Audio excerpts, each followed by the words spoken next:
तीसरे चरण के 78 सीटों के साथ ही वाल्मीकि नगर लोकसभा सीट पर मतदान जारी। सुरक्षा को लेकर जमीन से आसमान तक सुरक्षाकर्मी तैनात।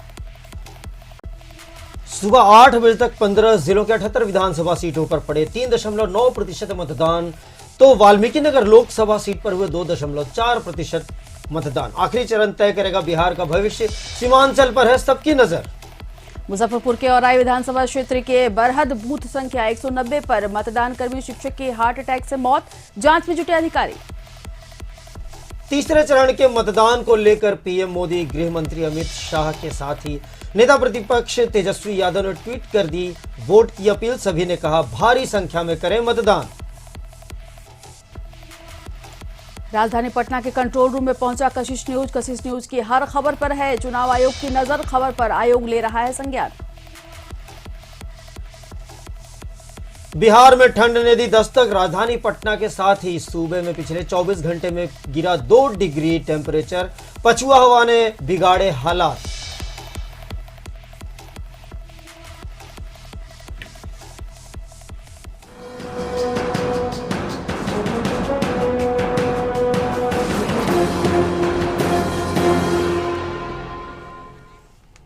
नमस्कार, कशिश न्यूज में आपका बहुत स्वागत है। तीसरे चरण का मतदान जारी है और पल पल की खबर लेकर के हम हाजिर हैं। मैं हूं ज्योत्सना प्रियदर्शनी और मैं नीलय सिंह। तो नीलय, मतदान जारी है वाल्मीकि नगर, रामनगर, नरकटियागंज, बगहा, लौरिया, सिकटा, रक्सौल और सुगौली, नरकटिया, मोतिहारी, चिरैया और ढाका, रीगा, बाथना, परिहार, सुसंड, बाजमती और हर लाखी, बेनीपट्टी, खलौजी, विफरी, बिस्फी, लौकाहा, निर्माली, पिपरा, सुपौल, त्रिवेणी नगर, छातापुर, नरपतगंज, रानीगंज, फारबिसगंज, अररिया, जोकीहाट, सिक्की, बहादुरगंज, ठाकुरगंज, किशनगंज, कोचाधामा, नमौर, बैसी, कस्बा, बनमनखी, रुपौली, धमदाहा, पूर्णिया, कटिहार, कदवा, बलरामपुर, प्राणपुर, मणिहारी, बरारी, कोढ़ा, आलमनगर, बिहारीगंज, सिंधेश्वर, मधेपुरा, सोनवर्षा, सहरसा, सिमरी, बख्तियारपुर, महिषी, दरभंगा, हयाघाट, बहादुरपुर, केवटी, जाले, गयाघाट, औराई, बाछेन, सकरा, कुर्नी, मुजफ्फरपुर, महुआ, पातेपुर, कल्याणपुर, वारिसनगर, समस्तीपुर, मोरवा और सराय रंजन में मतदान हो रहा है। लोगों में सुबह से ही उत्साह देखा जा रहा है और जिस तरीके से अभी रिपोर्ट जो आई है वो 3 आई है। अभी शुरुआती समय है, बिल्कुल। तो मतदान भी कई जगहों पर थोड़ा विलंब से शुरू हुआ है। कहीं पर टेक्निकल कुछ फॉल्ट आते रहते हैं, लेकिन अभी तक जो मतदान हुआ है वो बता रहा है कि मतदान अब अच्छा खासा होने वाला। उम्मीद की जाती है कि अब जैसे ही दिन चढ़ेगा तो कुछ लोग हैं जो खेतों में काम कर आते हैं या फिर कुछ अन्य काम निपटा कर आते हैं, वो चाहते हैं कि वो वोट दें और उसके बाद दोपहर के बाद फिर जो वोट का है वो प्रतिशत वो भी बढ़ेगा। 6 बजे तक मतदान है ज़्यादातर सीटों में और 78 सीट हैं 15 जिलों के। ये बहुत ही महत्वपूर्ण सीट है। 2.35 करोड़ यानी कि 2.35 करोड़ वोटर्स मतदान कर रहे हैं और ज्योत्सना जी इस बार महिलाओं की संख्या ज्यादा है। जी बिल्कुल। तो तीसरे चरण में सबसे बड़ी लड़ाई राजद और जदयू के बीच होने वाली है। दोनों दल 23 सीटों पर आमने सामने है। निलय, भाजपा और राजद के बीच 20 सीटों पर कांटे की टक्कर है। कांग्रेस भी 14 सीट पर भाजपा और 9 सीटों पर जदयू के मुकाबले में खड़ी है। वाम दल भी 7 सीटों पर राजग की राह रोकने के लिए खड़े हैं और लगातार वोटिंग हो रही है। राजद ने 5 पर माले और 2 पर भाकपा को उतारा है। राजग की ओर से विकासशील इंसान पार्टी वीआईपी को कुल दी गई है 11 सीटें, उस पर 5 में परीक्षा इसी पर होनी है, इसी दौर में मतलब हो रही है। मुकेश सहनी जो कि उनके प्रमुख हैं वो भी सिमरी बख्तियारपुर से अपना भाग्य आजमा रहे हैं और उनके सामने राजद के लोजपा सांसद महबूब अली कैसर के बेटे यूसुफ सलाहुद्दीन को उतारा गया है। अब देखते हैं कि कितना कड़ा मुकाबला होगा। अगर बोचहा की बात करें तो राजद के टिकट पर रमई राम भी किस्मत आजमा रहे हैं और इस चरण में आरजेडी के 46, कांग्रेस के 25, सीपीआई माले के 5, जेडीयू के 37, बीजेपी के 35, वीआईपी के 5 और हम के 1 प्रत्याशी भी निलय मैदान में है। वहीं तीसरे चरण में नीतीश कैबिनेट के 12 मंत्रियों की प्रतिष्ठा भी दांव पर लगी हुई है। महागठबंधन के वरिष्ठ नेता अब्दुल बारी सिद्दीकी रमई राम के किस्मत का फैसला भी आज मतदाता करेंगे। सभी दलों ने अपनी ताकत झोंक दी है। आखिरी चरण के चुनाव प्रचार की अगर बात करें तो भारतीय जनता पार्टी, जनता दल यूनाइटेड, राष्ट्रीय जनता दल और कांग्रेस ने अपना पूरा दमखम लगा दिया था। बीजेपी के कई बड़े नेताओं ने प्रचार किया था जिसमें कि राष्ट्रीय अध्यक्ष जेपी नड्डा, रक्षा मंत्री राजनाथ सिंह शामिल रहे। मोदी भी आए। जी। वहीं नीतीश कुमार और तेजस्वी यादव ने भी ताबड़तोड़ रैलियां की। सुशील मोदी, नित्यानंद राय भी लगे हुए थे, गिरिराज सिंह, जी, बिल्कुल। तमाम जितने भी नेता हैं। हालांकि अमित शाह की कमी खली, वो बिल्कुल। कोरोना पॉजिटिव हो गए थे, इस वजह से वो रैलियां नहीं कर पाए थे। लेकिन आज अहले सुबह ही अमित शाह ने ट्वीट कर बताया है जी, कि ट्वीट विकास के करके लिए कहा है। जी कि मतदान करने के लिए घर से बाहर निकले लोग। और मतदान की बात अगर करें निलय, तो कुछ जगह पे जो ईवीएम की खराबी हुई थी, हालांकि तुरंत फिर उसे बदल दिया गया, लेकिन बाकी कहीं से भी कोई ऐसी खबर नहीं आई है अभी तक। शांतिपूर्ण बिल्कुल मतदान चल रहा है। और जैसा कि आप बता रहे थे कि जैसे जैसे समय बीतेगा लोग घरों जी, से बाहर बिल्कुल। और हम ये निकलेंगे। उम्मीद करते हैं कि जिस तरीके से 2 चरणों का चुनाव शांतिपूर्वक हुआ है, जी, वैसे भी अब तीसरा चरण और अंतिम चरण, ये अंतिम चरण है, आखिरी चरण है। और कहा भी जाता है, नीतीश जी ने कहा कि अंत भला तो सब भला। और हम ये उम्मीद करते हैं कि इस बार भी शांतिपूर्वक मतदान हो, संतोषजनक उसके प्रतिशत रहें। जी। और खास करके क्योंकि सीमांचल और पूर्वांचल का इलाका है,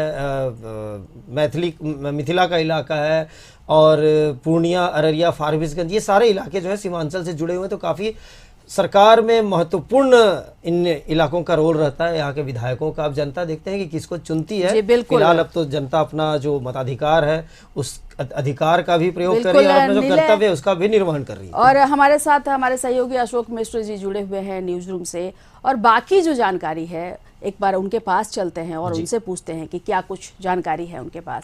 अशोक मिश्र जी, जानना चाहेंगे कि जिस तरीके से आज तीसरा चरण का मतदान है, यानी आज अंतिम मतदान है, मतदाता अपने मताधिकार का प्रयोग कर रहे हैं और ये तय कर रहे हैं कि उन्हें कैसी सरकार चाहिए। क्या लगता है अभी तक जो मतदान का प्रतिशत आप देख रहे हैं, क्या उम्मीद की जा सकती है, कैसा समझ रहे हैं आप? जी, आज जो मतदान हो रहा है तो उसमें 3 विधानसभा क्षेत्र की बात आप करें, वाल्मीकि नगर, रामनगर और सिमरी बख्तियारपुर, तो यहाँ शाम 4 बजे तक ही वोट डाले जाएंगे। तो ऐसी परिस्थिति में वहाँ मतदान का प्रतिशत तेज़ी से बढ़ना चाहिए। और इसके अलावे जो 75 विधानसभा क्षेत्र हैं वहाँ शाम 6 बजे तक मतदान शुरू होगा।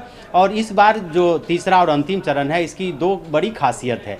एक इलाका है मिथिलांचल और तिरहुत का इलाका, जहां 41 सीटें हैं और यह 41 सीटें काफ़ी महत्वपूर्ण हैं। और यहां पे कई दिग्गजों के भाग्य का फैसला होना, और ख़ास करके मिथिलांचल में का जो इलाका है वो उसे बीजेपी अपना गढ़ मानती है। और पिछले चुनाव में महागठबंधन और एनडीए गठबंधन दोनों के बीच बराबर बराबर का फैसला हुआ था। तो जबकि जदयू महागठबंधन के साथ थी, इस बार जदयू बीजेपी के साथ है। तो ऐसी परिस्थिति में आप कह सकते हैं कि इस इलाके की भी तस्वीर इस बार बदलनी चाहिए और एनडीए गठबंधन को इसमें खासी उपलब्धि मिलनी चाहिए। शेष जो 37 सीटें हैं वह कोसी इलाके का है और आप कह सकते हैं कि सीमांचल के इलाके का है। पूर्णिया और कटिहार को पूर्व बिहार भी कहा जाता है, लेकिन कोसी और जो सीमांचल का इलाका है उसमें 37 सीटें हैं और वह सीटें काफ़ी महत्वपूर्ण हैं। चूँकि जो कांग्रेस है उसको पिछले चुनाव में जो 27 विधायक आए थे उसमें से अधिकांश विधायक इसी इलाके से चुने गए थे। और यही वजह है कि कांग्रेस ने भी यहाँ काफ़ी ताकत झोंकी है। और कांग्रेस के उम्मीदवार को जिताने के लिए राहुल गांधी ने भी 2 बार दौरा किया। और आपको याद होगा कि चाहे वो कटिहार किशनगंज का हो या फिर कोसी का इलाका हो, राहुल गांधी ने भी सभा की थी।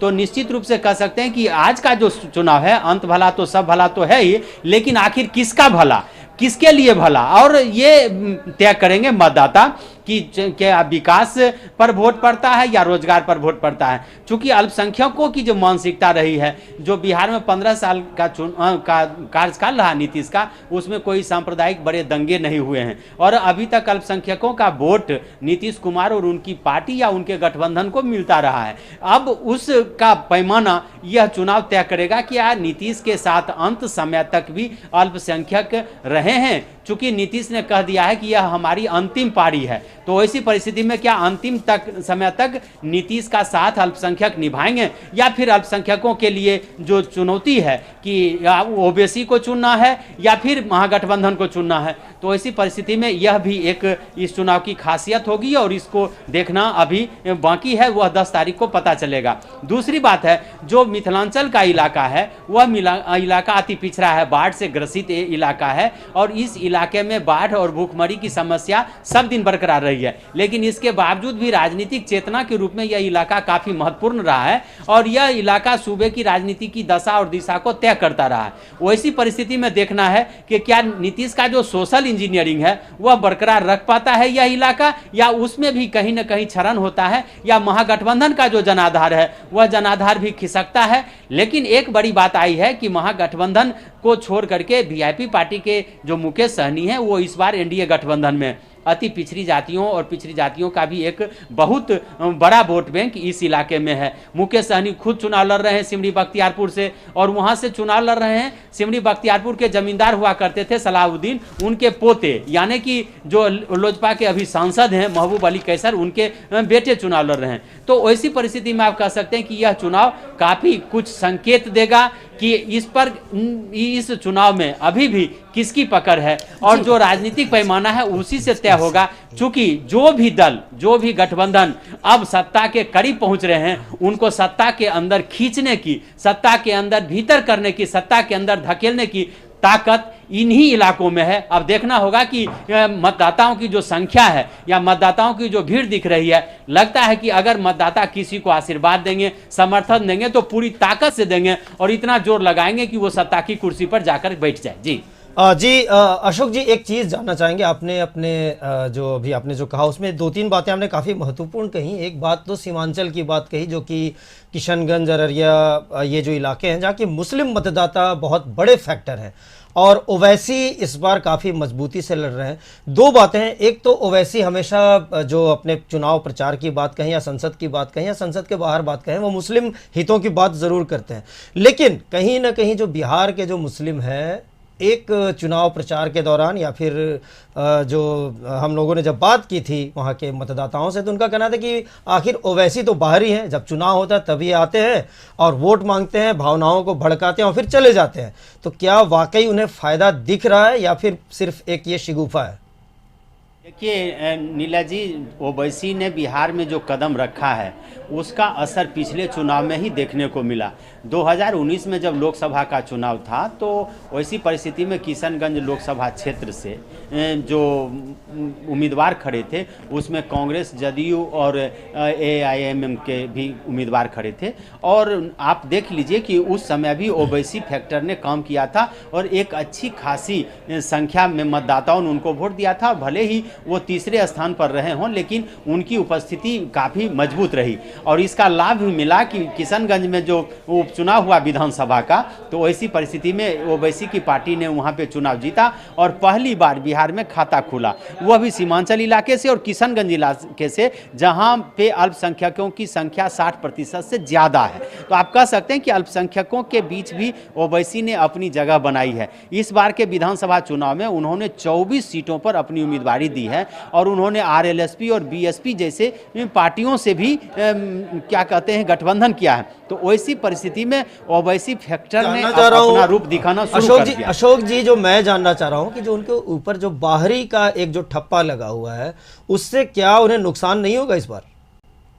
किशनगंज का जो राजनीतिक इतिहास रहा है उसमें अधिकांश जो नेता चुनाव जीते हैं वो बाहरी ही रहे हैं। आपको याद होगा MJ अकबर यहाँ से चुनाव लड़ चुके हैं, MJ अकबर ने वहाँ पे चुनाव जीता था और MJ अकबर फिर लौट करके किशनगंज नहीं आए। वहाँ से शाहनवाज आलम चुनाव लड़े और शाहनवाज हुसैन चुनाव लड़के वहाँ से केंद्रीय मंत्री बने और फिर वहाँ से लौट करके आ गए भागलपुर। तो किशनगंज में ऐसी बात नहीं है, वहाँ के मतदाताओं की सिर्फ एक मानसिकता है कि जो उनकी बात करे, अल्पसंख्यकों की बात करें। और जो ओवैसी हैं उन्होंने RJD के पहले विधायक हुआ करते थे, उसको उन्होंने प्रदेश अध्यक्ष बनाया है। आप समझ सकते हैं फिर अल्पसंख्यक चेहरा ही वो किशनगंज के उपचुनाव में लाए हैं। तो धीरे धीरे मेरे कहने का अर्थ है कि किशनगंज में भले ही ओवैसी अभी चुनाव जीतने की स्थिति में न हो, लेकिन चुनाव हराने की स्थिति में है और यही वजह है कि पिछले चुनाव में जो उनकी हैसियत बनी है उसको नकारा नहीं जा सकता। हालांकि इस विधानसभा चुनाव में जैसी सूचना मिल रही है कि अल्पसंख्यकों ने भी कुछ मन मिजाज बनाया है, उसका क्या असर दिखता है? ओवैसी सीन से गायब हो जाते हैं या ओवैसी अपनी हैसियत बढ़ाते हैं? जैसी सूचना मिल रही है कि 2-3 विधानसभा क्षेत्रों में ओवैसी फैक्टर मजबूती से काम कर रहा है और उसके उम्मीदवार पहले या दूसरे स्थान पर दिख रहे हैं। लेकिन मतदाता ईवीएम की मशीन पर कितना बटन दबा करके ओवैसी की मजबूती का एहसास कराते हैं, यह 10 तारीख को पता चलेगा। फिलहाल आप कह सकते हैं कि ओवैसी को खोने के लिए कुछ नहीं है, लेकिन पाने के लिए इस चुनाव में बहुत कुछ है। और यही वजह है कि आप भी सवाल पूछ रहे हैं कि आखिर ओवैसी फैक्टर काम कर रहा है या नहीं। जी बिल्कुल अशोक जी, सवाल सिर्फ हम ही नहीं पूछ रहे हैं,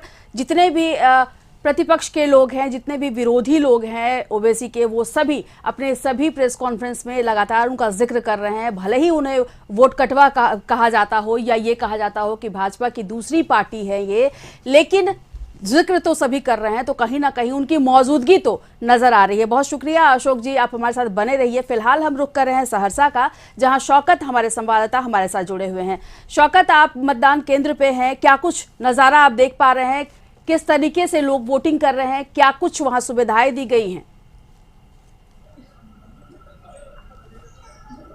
देखिए, ये आदर्श मतदान केंद्र पर इस वक्त हम मौजूद है और यहाँ पे कोविड-19 गाइड का जो भी नियम है वो पालन कराया जा रहा है। और यहाँ पे खास बात ये है कि युवा मतदाताओं को उत्साहित करने के लिए काफी कुछ यहाँ पे इंतजाम किया गया है। हम ये आपको तस्वीर दिखा रहे रंगोली की है और इसके अलावा देखिए किस तरह से यहाँ मतदान कर्मी तैनात है। ये उनके लिए तैनात किया गया है जो युवा मतदाता फर्स्ट टाइम वोट करके आ रहे हैं, उन्हें सम्मानित कर रहे हैं, उसे सम्मानित करके उन्हें उत्साहित कर रहे हैं। और इसी कड़ी में हमारे साथ एक पूरी परिवार ऐसी है जो उनके जो साथ में युवा मतदाता वो फर्स्ट टाइम इस बार आदर्श मतदान केंद्र जिला परिषद कार्यालय में आकर के उन्होंने अपना मत का प्रयोग किया है।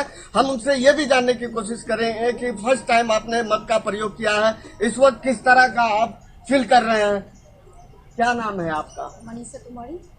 आप फर्स्ट टाइम अपने मत का प्रयोग किया है, क्या एहसास हो रहा है, किस तरह का? मैं बहुत खुश हूँ, मैं फर्स्ट टाइम वोट दी हूँ और ये हमारा अधिकार है वोट देना और मुझे मौका मिला है वोट देने का, तो मैं बहुत खुश हूँ।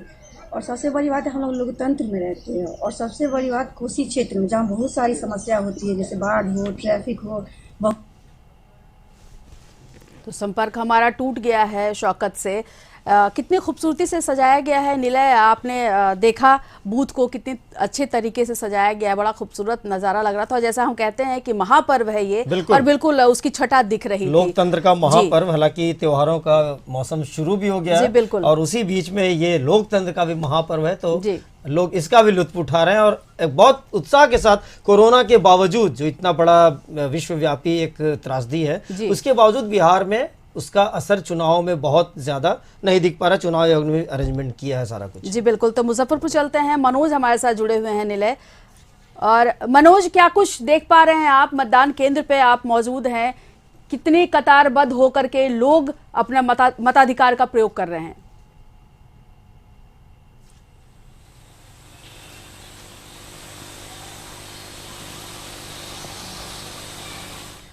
तो संपर्क हमारा टूट गया है। लगातार हम संपर्क करने की कोशिश कर रहे हैं ताकि आप तक वो तस्वीरें हम पहुंचा पाए कि किस तरीके से लोग अपने मताधिकार का प्रयोग कर रहे हैं, घरों से निकल रहे हैं और मतदान केंद्र तक पहुंच रहे हैं। केंद्र को भी सजाया गया है खूबसूरती से ताकि लोग आए तो उन्हें भी एक जो एहसास है। और खासकर अभी जिस अभी युवा एक बच्ची ने कहा कि उसने पहली बार फोन मतदान का प्रयोग किया, तो उसका एक अलग एहसास उसके चेहरे पे बिल्कुल बिल्कुल निलय। और मनोज के साथ हमारा संपर्क फिर से जुड़ गया है। मनोज, मतदान केंद्र पे हैं आप, क्या कुछ नजारा आप दिखा पा रहे हैं?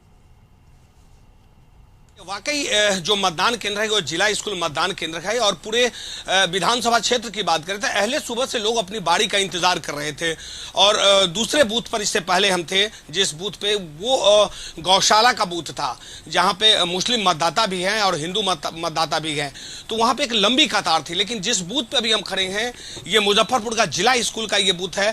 लेकिन मेरे पीछे का जो नजारा है वाकई ये एक जैसे शादी से पहले मंडप सजाया जाता है, ठीक इस बूथ को सजाया गया। एक बार अपने दर्शकों को दिखाने की कोशिश करेंगे कि देखिए कि लोगों की संख्या कम है। मतदान करने वाले लोग हैं वो काफी कम है यहाँ पर, क्योंकि एक ही बूथ है यहाँ पर 200, यानी बूथ नंबर 200 है ये, और बूथ नंबर 200 पर जो वोटर है, वोटर की संख्या काफी कम है, लगभग 500 के आसपास जो वोटर है। लेकिन सुबह में जो रुझान होना चाहिए था इस बूथ पर वो नहीं दिख रहा है, पूरा खाली खाली बूथ है। और अंदर हम प्रवेश करेंगे और ये भी अपने दर्शकों को दिखाने की कोशिश करेंगे कि वाकई अंदर का नजारा जैसे हम बाहर देख रहे हैं, ठीक उसी तरह जैसे एक शादी में मंडप सजाया जाता है और दूल्हा दुल्हन बैठने के लिए स्टेज सजाया जाता है, ठीक उसी तरह वोटरों के लिए बनाया गया है कि जो मतदान करेंगे वो उनको यहाँ पर जो है चुनाव आयोग की तरफ से, जिला प्रशासन की तरफ से उसको सम्मानित किया जाएगा। जो 80 वर्ष से ज्यादा वृद्ध है उनके लिए भी यहाँ पर वो व्यवस्थाएं हैं कि ताकि उनको लगे कि आप मतदान करने गए हैं, लोकतंत्र के इस महापर्व में आप अपनी भागीदारी निभा रहे हैं, तो आपको यहाँ पर वैसे ही सम्मान किया जाएगा जैसे किसी आप बारात में जाते हैं।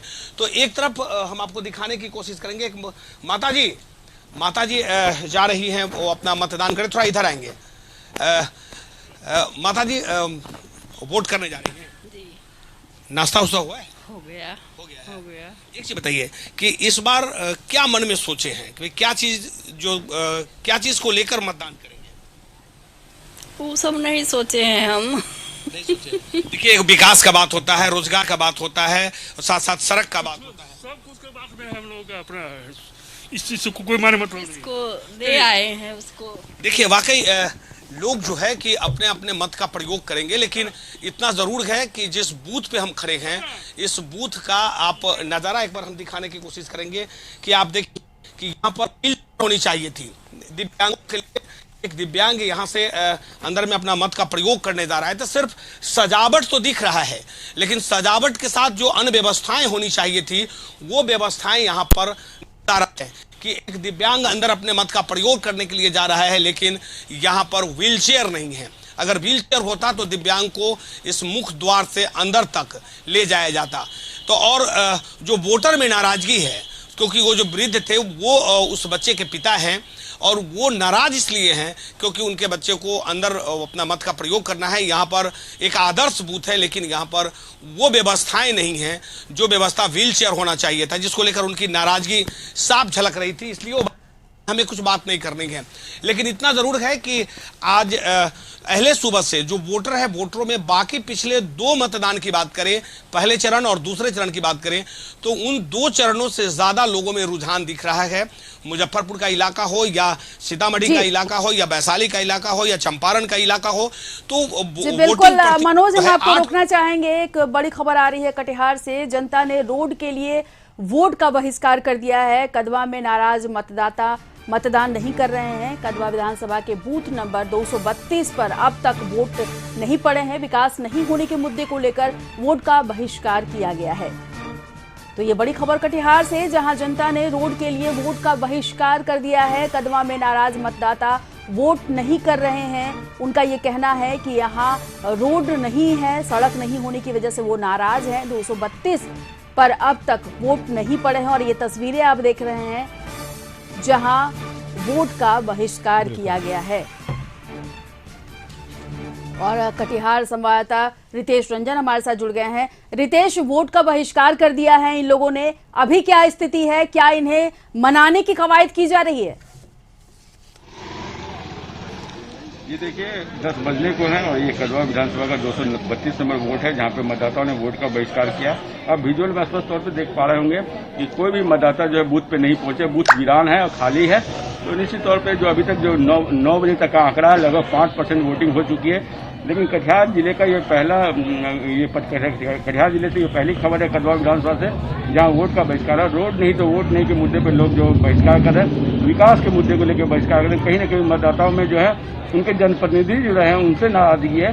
तो अब तक उनके मनाने की कवायद, हालांकि जिला प्रशासन की टीम वहाँ पहुंची है, लोगों से बात कर रही है, लेकिन अब लोगों को देखने वाली बात होगी कि लोग मानते हैं उनकी बात या वोट का बहिष्कार करते हैं। जी बिल्कुल, जिस तरीके से तस्वीरें हम देख रहे हैं, बिल्कुल वीरान पड़ा हुआ मतदान केंद्र दिख रहा है। कटिहार में रोड के अलावे और क्या कुछ समस्याएं हैं जिसको लेकर के जनता इतनी नाराज है?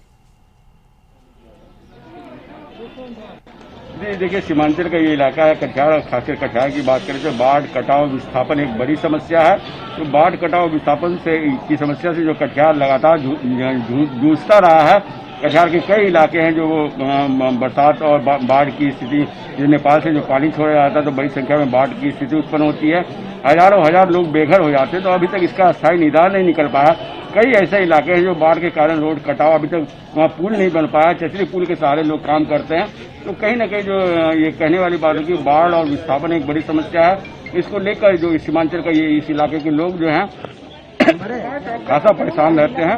तो बाढ़ एक बड़ी समस्या है। साथ ही साथ रोड नहीं तो वोट नहीं के मुद्दे को लेकर जो कदवा विधानसभा के 232 में वोट है वहाँ लोग वोट का बहिष्कार कर रहे हैं। जी बिल्कुल रितेश, जिस तरीके से आप बता रहे हैं और लगातार हम तस्वीरों में भी देख पा रहे हैं कि कितने मतदाता जो हैं वो नाराज हैं, खासतौर से महिलाएं नजर आ रही हैं। लेकिन रितेश, ये जानना चाहेंगे कि इस वक्त जब मताधिकार का प्रयोग करने का वक्त है, तब जब हम नाराजगी जताते हैं और वोट का बहिष्कार करते हैं तो इससे क्या फायदा होने वाला है? आज के आज तो सड़क बनने वाली नहीं। ये देखिए, लोगों की अपनी अपनी अलग राय है, उनकी अलग सोच है। उनका कहना है कि जितने भी प्रतिनिधि जो उनके प्रतिनिधि रहे, लगभग 5 साल 10 साल जो भी प्रतिनिधि उनके विधानसभा का प्रतिनिधित्व किया, उन्होंने विकास नहीं किया और वो पुनः इस बार खड़े हैं। तो उनके प्रति उनकी नाराजगी है। तो ये देखने वाली बात होगी कि लोग वोट का बहिष्कार जो कर रहे हैं उनके मन में काफ़ी नाराजगी है जनप्रतिनिधियों को लेकर। तो जो हालांकि जिला प्रशासन की टीम कवायद कर रही है उन लोगों को मनाया जाए, लेकिन जो उनकी नाराजगी स्पष्ट तौर पर अपने जनप्रतिनिधियों से है कि जिनको उन्होंने चुना पिछले 5 साल, जिन्होंने उनका जनप्रतिनिधित्व किया और वो विकास का काम नहीं कर पाए, तो उनको लेकर उनकी नाराजगी है और वो वोट बहिष्कार करके अपनी नाराजगी जता रहे हैं। बिल्कुल रितेश, एक बात और जानना चाहेंगे, क्या इन लोगों ने पहले इसकी सूचना दी थी या पहले ये चेतावनी दी थी कि अगर रोड नहीं बनता है तो वो वोट का बहिष्कार करेंगे? और अगर किया था तो क्या अब तक प्रशासन या जो प्रतिनिधि थे वो मौन थे? जी देखिए नीले, कटिहार में जो चुनाव है, चुनाव से पहले कई ऐसे खबरें हमने कशिश में भी चलाई है, कशिश में भी दिखाई है, लोगों को बताया है कि कई मुद्दों को लेकर लोगों ने वोट का बहिष्कार किया। कहीं चचरी पुल को लेकर, कहीं पुल नहीं बन पाया, तो कहीं रोड नहीं, विकास की रोशनी उन तक नहीं पहुंची। तो ये इस तरह की खबरें आती रही है। हालांकि लोगों का जो अभी जो मौजूदा हालात है, जो मौजूदा स्थिति है, कुछ जगहों से वोट बहिष्कार की बात आ रही है। लोगों की नाराजगी अपने जनप्रतिनिधियों को लेकर है कि जिनको उन्होंने चुना वो उनका अब तक उनका विश्वास नहीं जीत पाए। और अभी जो स्थिति है, पुनः वो खड़े हुए चुनाव में, तो वो नाराजगी जता रहे हैं। वोट अपना अधिकार मानते हैं, वोट के चोट से उन पर प्रहार करना चाहते थे, लेकिन इसी तरह वोट का बहिष्कार करके उनके प्रति नाराजगी जता रहे हैं और ये कह रहे हैं कि अगर जनप्रतिनिधि विकास नहीं करेंगे तो उनका वोट उनके समर्थन में या नहीं पड़ेगा। जी बिल्कुल रितेश, आपके पीछे कुछ लोग नजर आ रहे हैं, आप उनसे बात करने की कोशिश करिए और ये जानने और समझने की कोशिश कीजिए कि जो वोट बहिष्कार किया गया है उसको लेकर के ये क्या सोचते हैं और कब तक ये बहिष्कार चलेगा, ये मान जाएंगे या नहीं मानेंगे? कटिहार के निधिनाथ विद्यालय के प्रांगण में जो ग्रामीण टोला का बूथ है, अभी से कुछ देर बाद जो यहाँ के कटिहार के पूर्व सांसद तारिक अरोड़ा और राष्ट्रीय महासचिव कांग्रेस के महासचिव तारिक अरोड़ा वो वोट करने वाले हैं। हमने जिस क्षेत्र की बात बता रही है वो कदवा विधानसभा, वहाँ वोट का बहिष्कार किया जा रहा है। हमारे साथ कुछ मतदाता है जो लाइन में लगे हैं, उनसे बात करते हैं। ये कटिहार का विधानसभा है। जी क्या नाम हो आपका? तो क्या कोविड काल में चुनाव मास्क नहीं लगा है, क्या कुछ एहतियात नहीं बरता जा रहा है? नहीं, कुछ एहतियात नहीं बढ़ा जा रहा है, न मास्क या न सैनिटाइजर दिया जा रहा है, कुछ नहीं। इसमें देख लीजिए आगे है, मास्क सैनिटाइजर कुछ नहीं दिया जा रहा है। ये कोविड काल में चुनाव हो रहा है, ये बातें कही जा रही थी कि हर एक बूथ पर जो है मतदाताओं को जो थर्मल स्कैनिंग की जाएगी, मास्क दिया जाएगा। वो सुविधा फिलहाल इसमें नहीं दिखाया गया। कुछ 20 मिनट से एक ही जगह खड़े हैं, बहुत स्लो मतदान हो रही है। कुछ मतदाताओं का कहना है कि कटिहार का जो ये विधानसभा यहाँ वोटिंग करने जो मतदाता है, न उनको मास्क दिया जा रहा है, न सैनिटाइजर दिया जा रहा है, न हैंड ग्लव्स दिया जा रहा है। तो जो कोविड काल में जो कहा गया था कि कोविड काल को लेकर एहतियात बरती जाएगी और कोविड के संक्रमण को रोकने के लिए जो है जो मतदाता मतदान करेंगे उनको सारी तैयारी मुकम्मल है जिला प्रशासन की। लेकिन यहाँ जो देखने को मिल रहा है, आप स्पष्ट तौर पर देख सकते हैं, तमाम मतदाता लाइन में लगे हैं, न मास्क है, न सैनिटाइजर, न किसी तरह की व्यवस्था की। आइए, क्या नाम है आपका? किस मुद्दे को लेकर वोट कर रहे हैं? हम बस विकास कैसे रोजगार दे सके, शिक्षा को सही दे सके, उसी इसमें मुद्दे पर हम वोट आए कुछ मतदाता ऐसे हैं जिनका स्पष्ट रूप से कहना है विकास जो कर सके, जो शिक्षा को सुदृढ़ कर सके, जो रोजगार दे सके, इन मुद्दों पर वो वोट करेंगे। जी नीलय। जी बिल्कुल रितेश, तो जो मुद्दे हैं वो जेन्युइन मुद्दे हैं और जनता वाकई यही चाहती है कि विकास भी हो, शिक्षा भी हो, चिकित्सा भी हो, सारी सुविधाएं उन्हें मिले और उसके लिए वो यहाँ तक पहुंचे हैं। और जिस तरीके से तस्वीरें आपने दिखाई हैं तो वाकई कोविड का कहीं भी कुछ भी निर्देश का पालन होते हुए नहीं दिख रहा है। लोग ना तो सोशल डिस्टेंसिंग मेंटेन कर रहे हैं और ना ही किसी ने भी मास्क लगा रखा है। बिल्कुल, और ये तो रैलियों में भी दिखा था जब हजारों की भीड़ आई और वहां पे सोशल डिस्टेंसिंग की पूरी तरह से धज्जियां उड़ गई और जितने बड़े बड़े नेता थे वो भी कोरोना संक्रमित हुए, जिसमें बीजेपी के भी कई नेता कोरोना संक्रमित हुए हैं और जो आम लोग हैं उनमें भी कई कोरोना का संक्रमण देखना पड़ा। लेकिन ये एक संतोषजनक बात रही कि कोई बहुत बड़ा एक तरीके से महामारी का रूप इसने नहीं लिया है नीला। लेकिन जिस तरीके से तस्वीरें हम अभी देख रहे थे उसमें जब चुनाव खत्म होगा तो हो सकता है कि कोरोना जो है एक बार फिर से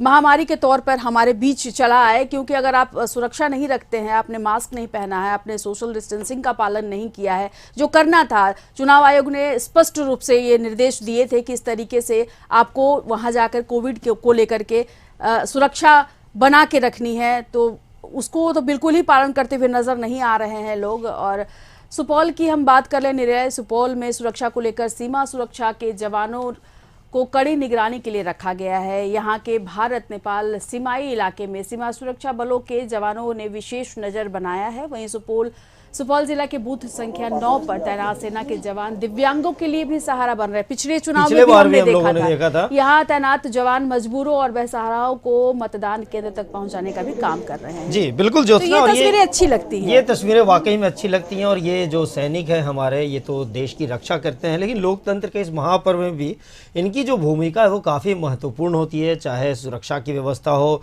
या फिर मतदाताओं को सहयोग करने की बात हो या फिर कहें तो यहाँ पे जो लोगों की सुविधाओं की बात हो। भी देखिए पिछले बार भी हम लोगों ने दिखाया था कि कैसे एक सैनिक जो है वो एक दिव्यांग को अपने गोद में उठाकर बूथ के अंदर ले जा रहा था। और अभी भी देखिए जो दो जवान हैं वो मिलकर एक दिव्यांग को लेकर जा रहे हैं। हालांकि व्हील चेयर की व्यवस्था होनी चाहिए थी यहाँ पे, लेकिन चलिए ये व्हील चेयर ना रहे फिर भी इन्होंने अपने दायित्वों का निर्वहन पूरी तरह से किया, जैसे वो बॉर्डर में करते हैं, जैसे वो युद्ध के समय करते हैं, वैसे ही लोकतंत्र के इस महापर्व में जिसके लिए पूरा विश्व में भारत जाना जाता है उसमें भी इनकी महत्वपूर्ण भागीदारी रही। बिल्कुल नीला, जब हम महापर्व की बात करते हैं तो अकेले कुछ भी संभव नहीं होता। महापर्व का मतलब ही है, चाहे हम फेस्टिवल की बात करें, चाहे हम चुनाव की बात करें, कि हर एक आदमी यहाँ महत्वपूर्ण होता है और अपनी अपनी भूमिका सबको निभानी चाहिए। जैसा कि अभी हम देख रहे थे कि कोविड को लेकर लोग अपनी भूमिका नहीं निभा रहे हैं।